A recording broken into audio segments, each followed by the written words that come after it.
Bom dia. Hoje nós vamos começar a fazer a revisão para a nossa avaliação, que será na semana seguinte. Mas como eu estava falando na parte final da nossa última aula, sobre esse artigo 52, inciso 10 da Constituição, que vai falar que compete privativamente ao Senado Federal suspender a execução no todo em parte de lei declarada inconstitucional por decisão definitiva do Supremo Tribunal Federal, aí se refere ao controle de constitucionalidade pelo Supremo Tribunal Federal pelo método difuso. E daí, por esse dispositivo, só teria efeito erga omnes depois da suspensão feita pelo pelo Senado Federal. E teria efeito erga omnes só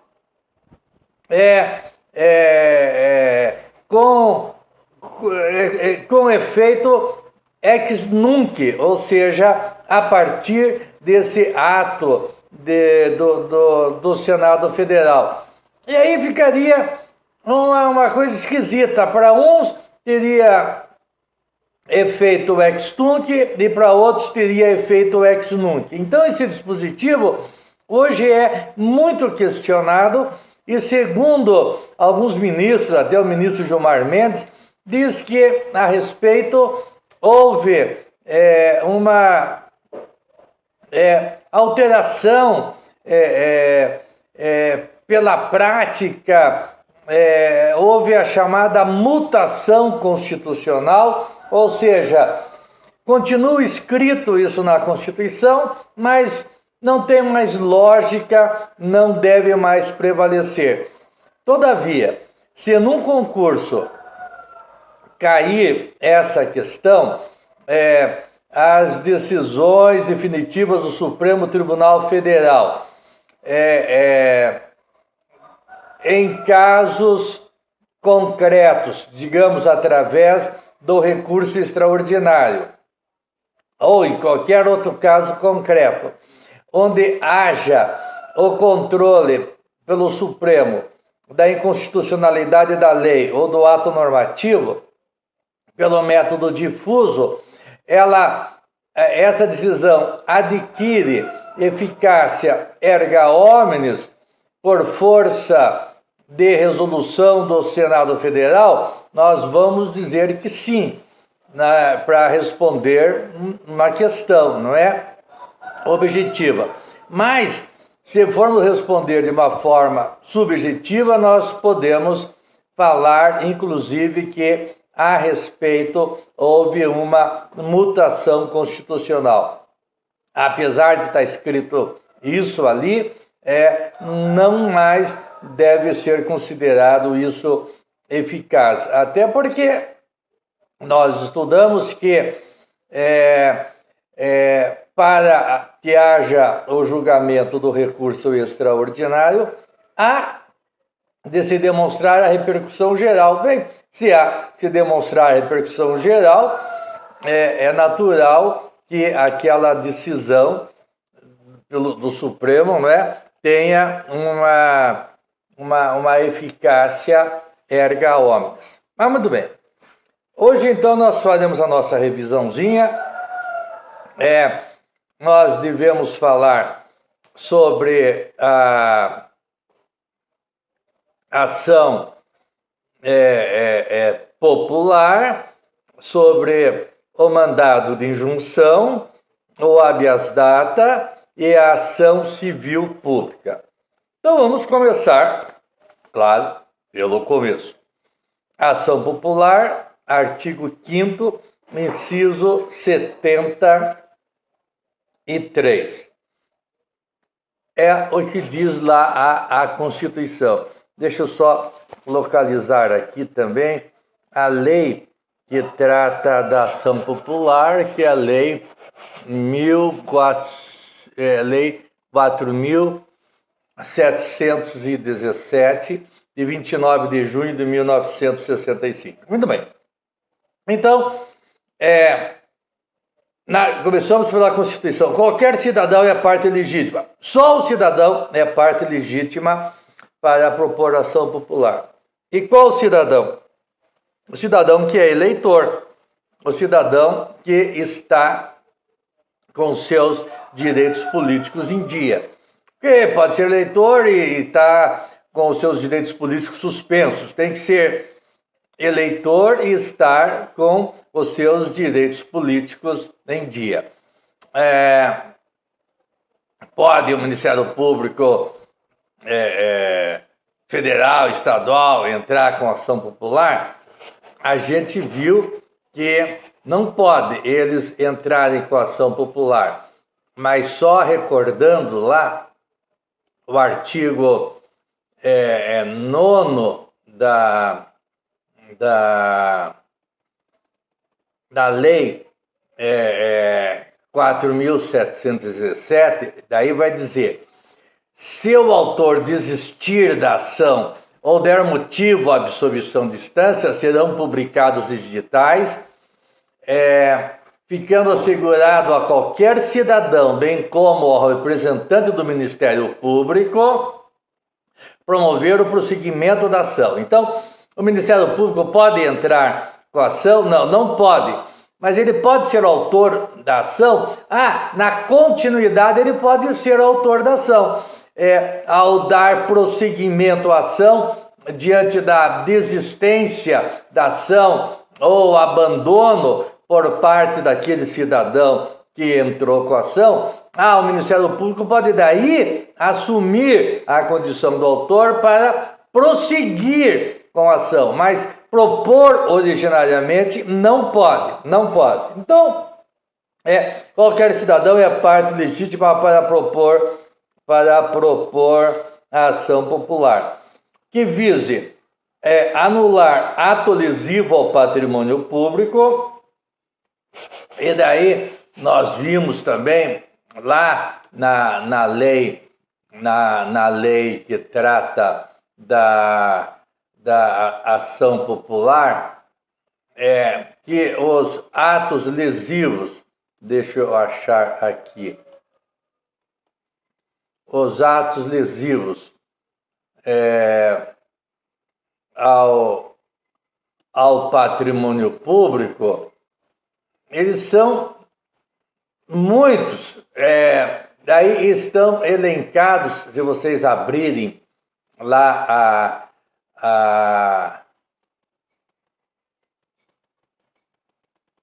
essa lei, vocês vão olhar o artigo 2º, são nulos os atos lesivos ao patrimônio das entidades mencionadas no artigo anterior.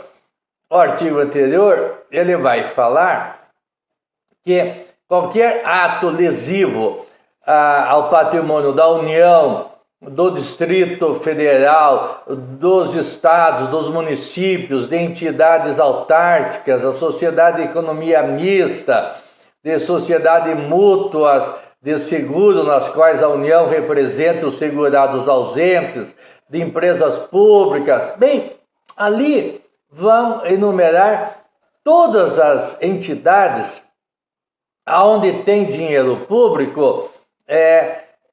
Onde tem dinheiro público, o cidadão pode lá entrar com uma ação popular visando afastar qualquer lesão ao patrimônio dessas entidades. Então não é só da União, dos estados, do Distrito Federal, dos municípios, não, também. Ali estão enumeradas entidades autárquicas, sociedade de economia mista, etc.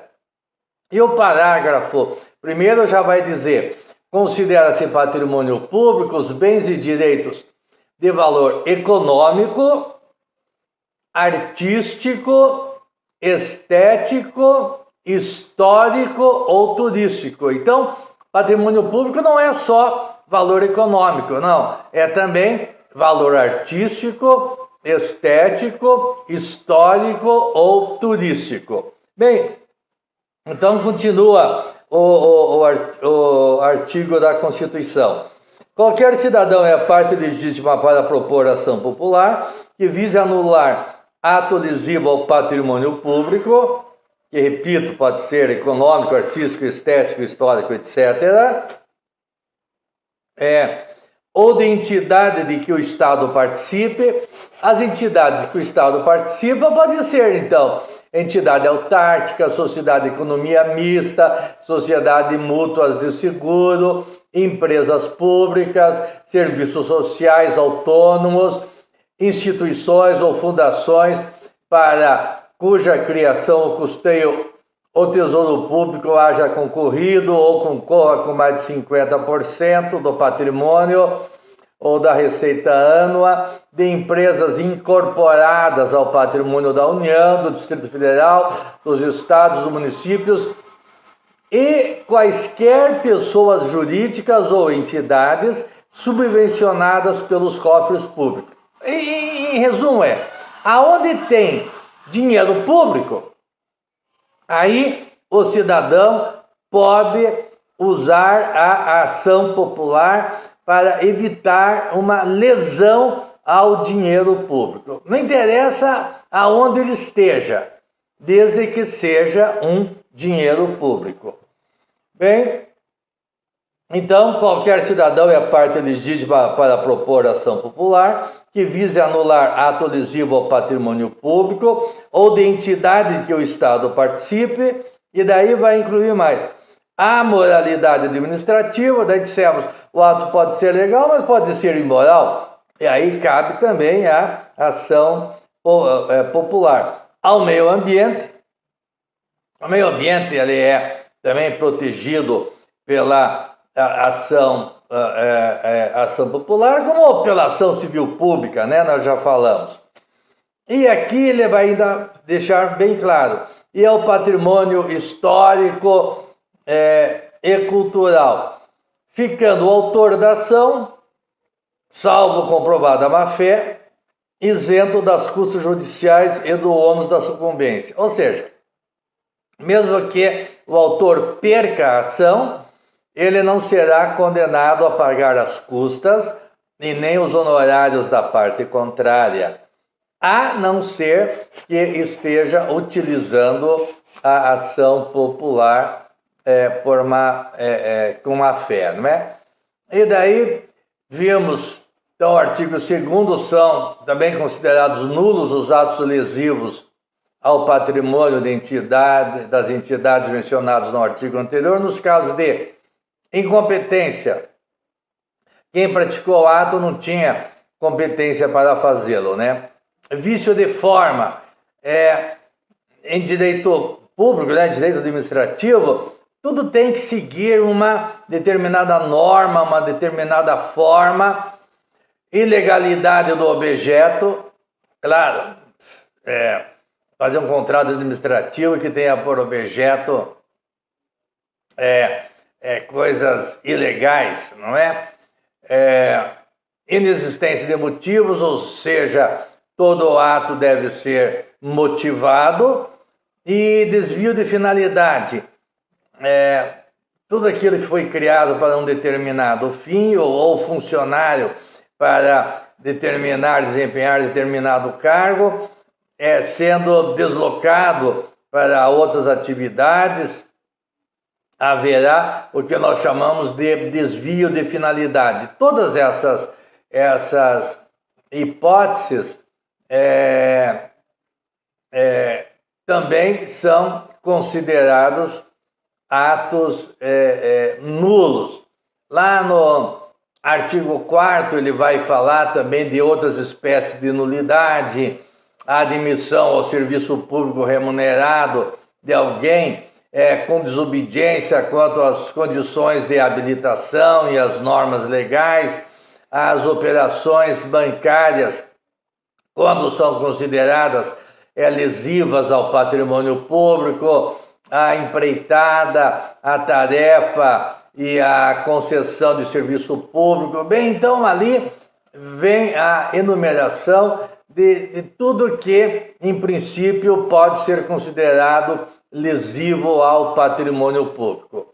A ação será proposta contra as pessoas públicas ou privadas, contra as autoridades, contra os funcionários e contra todos os beneficiários daquele ato que foi considerado nulo. Falamos ainda da sentença, que lá o artigo 18 vai dizer que a sentença terá eficácia de coisa julgada erga omnes, apesar de ser requerida só por uma pessoa, mas essa pessoa está representando a sociedade, né? Mas é uma sentença que faz coisa julgada segundo o eventum litis, ou segundo o probationis, que vai dizer, se ela foi julgada improcedente por deficiência de prova, poderá qualquer cidadão entrar novamente com a mesma ação, utilizando-se de nova prova. Então, vocês lendo atentamente o artigo 5º, inciso 73, e dando uma olhada nessa lei 4.717, penso eu que não teremos nenhuma dificuldade para responder as questões relativamente à ação popular. Bem, daí nós vamos para uma revisãozinha do mandado de injunção. O mandado de injunção está lá no artigo 5º, inciso 71. E a lei do mandado de injunção é a lei 13.300. Deixa eu achar aqui. Tá bom, já achei aqui. Muito bem. Então, o mandado de injunção, segundo o artigo da Constituição, 5º, inciso 71, é para suprir a omissão do legislador infraconstitucional relativamente àqueles direitos garantidos pela Constituição. Ou seja, a Constituição concede o direito, mas que depende de lei.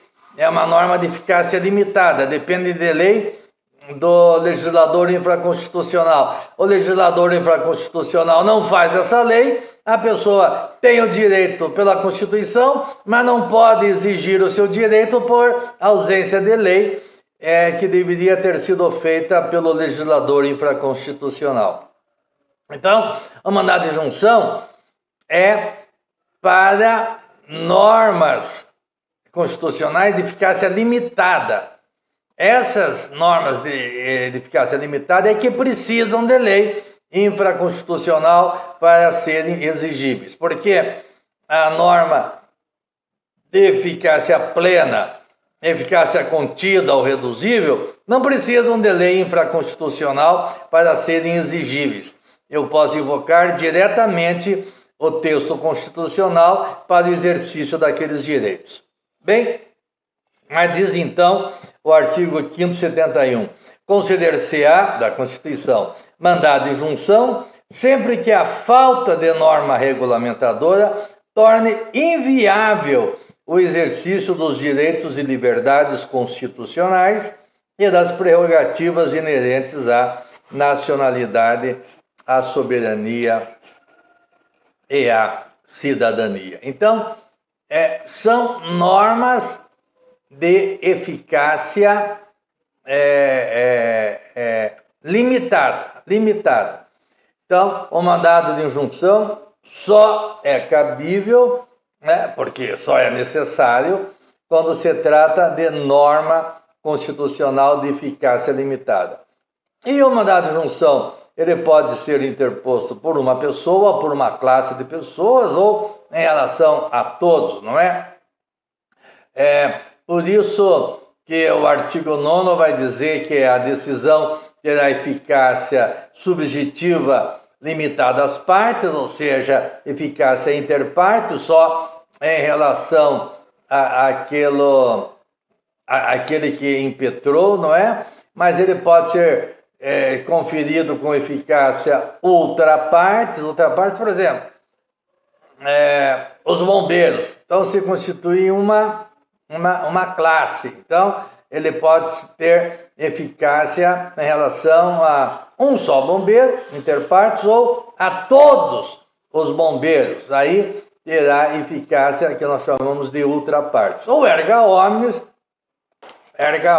é eficácia em relação a todos. Mas o importante é nós sabermos qual é a finalidade do mandado de injunção, que é suprir a omissão do legislador infraconstitucional, não é? Quando essa legislação é necessária para que eu possa exigir aquele direito que me foi conferido pela Constituição. Bem, outro tema que nós temos que tratar ainda, né, rapidamente na nossa revisão, é o habeas data. O habeas data está também lá no artigo 5º, inciso 72. O habeas data está no artigo 5º, inciso 72, e a lei do habeas data é a lei 9.507, de 12 de novembro de 1997. Então, a Constituição diz: conceder-se-á habeas data para assegurar o conhecimento de informações relativas à pessoa do impetrante, constantes de registros ou banco de dados de entidades governamentais ou de caráter público. É que existiam muitos segredos, não é? Informações, o Sistema Nacional de Informações, na época da ditadura militar, tinha lá informações a respeito das pessoas que eram sigilosas, e isso aqui veio abrir o arquivo, não é, do Estado ou daqueles órgãos que, embora particulares, eles têm um caráter público, ou seja, eles fornecem aquelas informações que eles detêm para outras pessoas, como, por exemplo, o Serasa. É particular, mas ele colhe informações e divulga para outras pessoas. Então, essas informações que são divulgadas, ou essas informações que estão lá em bancos de dados públicos, não é? De entidades governamentais, eu preciso saber, eu tenho o direito de saber o que consta a meu respeito. Então, primeiro, a finalidade do habeas data é eu ter conhecimento das informações. E o segundo é eu ter o direito de requerer a retificação desses dados. Então, a primeira hipótese do habeas data é eu ter conhecimento, e a segunda hipótese é eu poder pedir a retificação desses dados. Só que eu preciso, antes de entrar com o habeas data, eu tenho que requerer essas retificações administrativamente. Bem, a lei que trata do habeas data, ela ampliou um pouco, foi além do que aquilo que está na Constituição. E se é para proteger a pessoa, pode o legislador infraconstitucional ampliar. O que não pode não autorizado pela Constituição, reduzir, não é, o alcance das normas constitucionais. A não ser quando aí se trata de norma constitucional de eficácia reduzível ou contida. Muito bem. Então, o artigo 7º da lei do habeas data, ele vai ampliar um pouco o alcance. Daí dizendo: conceder-se-á o habeas data para assegurar o conhecimento de informações relativamente à pessoa do impetrante, constante de registros ou banco de dados de entidades governamentais ou de caráter público, até aí repetindo a Constituição. Segundo, para a retificação de dados, quando não se prefira fazê-lo por processo sigiloso, judicial ou administrativo. E daí vem a terceira hipótese, para anotação nos assentamentos do interessado de contestação ou explicação sobre dado verdadeiro. Então, o que consta lá é verdade, não dá para pedir a retificação, porque o que consta lá é verdade.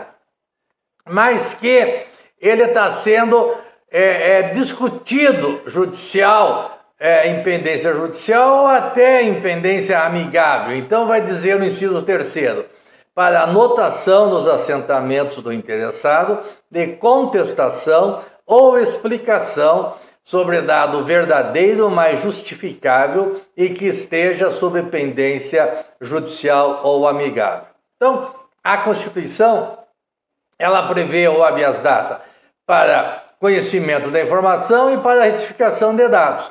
A lei, ela vai permitir o habeas data para assegurar o conhecimento de informações, para a retificação de dados e também, uma terceira hipótese, para anotação nos assentamentos, não é?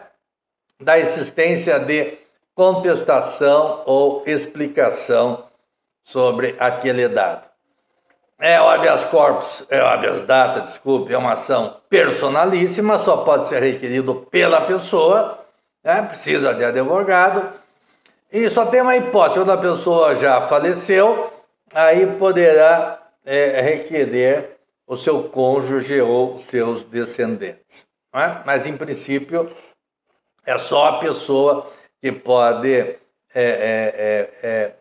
pleitear o habeas data.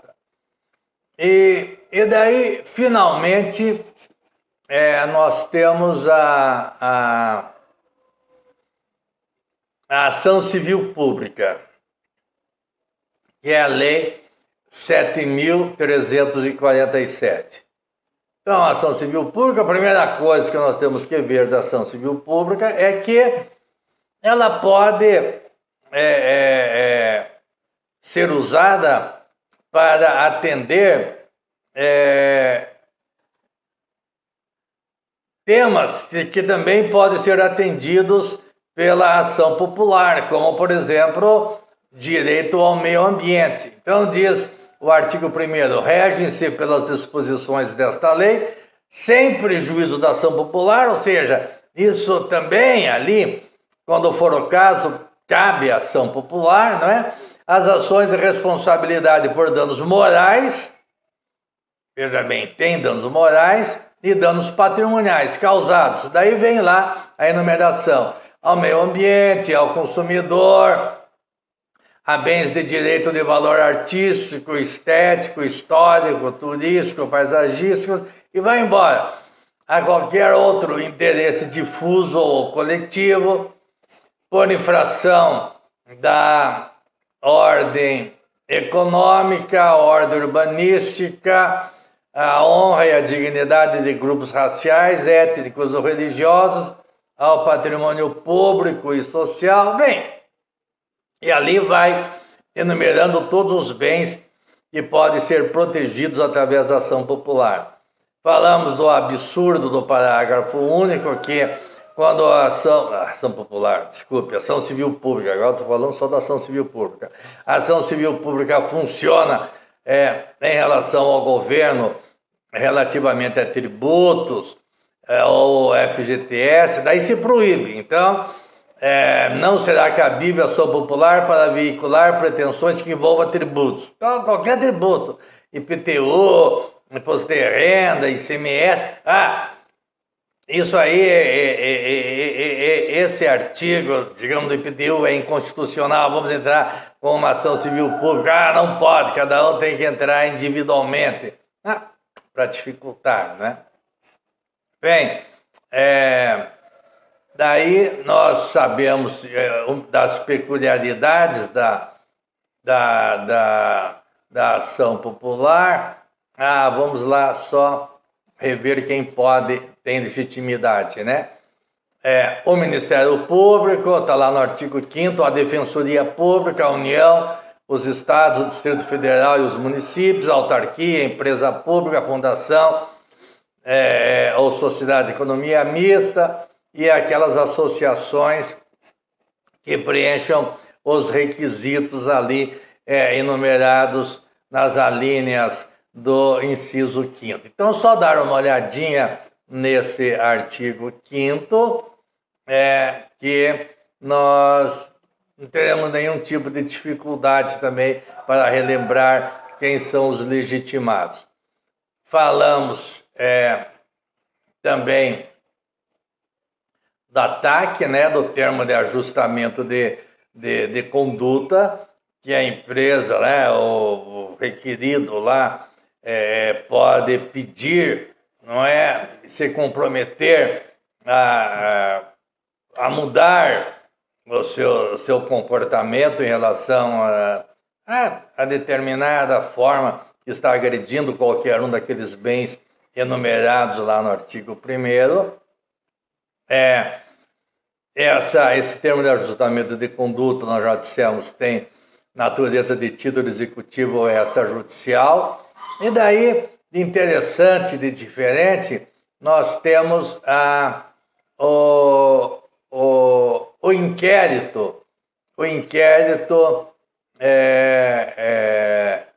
civil, o inquérito civil público, que ele é presidido pelo Ministério Público, diferente do inquérito policial, que é presidido pelo delegado, normalmente, né?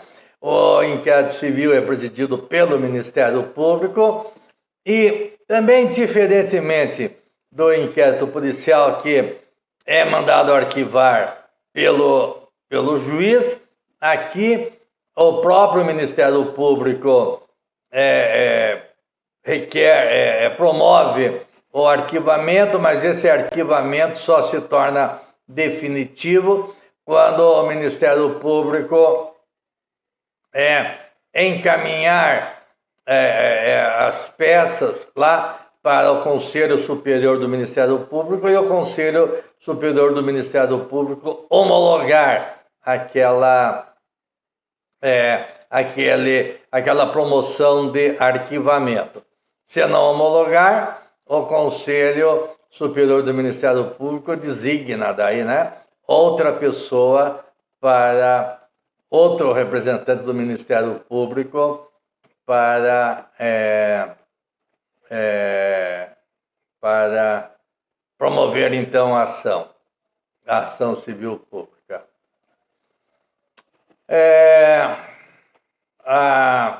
A sentença também, ela fará a coisa julgada erga omnes, tal qual ação popular, exceto se o pedido for julgado improcedente por insuficiência de provas, hipótese em que qualquer legitimado poderá intentar outra ação com idêntico fundamento, valendo-se de nova prova. Então, eu acho que nós não teremos aí nenhuma dificuldade. Até aí só que eu vou perguntar na nossa avaliaçãozinha. Não vou falar do recurso extraordinário, para não ficar muita matéria, mas vocês já conheceram a dinâmica do recurso extraordinário. E eu vou depois dar uma aulinha extra, que logicamente não tem nada a ver com a prova também, sobre o controle de constitucionalidade frente à Constituição do Estado do Paraná. E até hoje nós estudamos o controle de constitucionalidade frente à Constituição Federal. Daí vamos bater o papo sobre o controle de constitucionalidade frente à Constituição do Estado do Paraná. Tudo bem? Então até mais.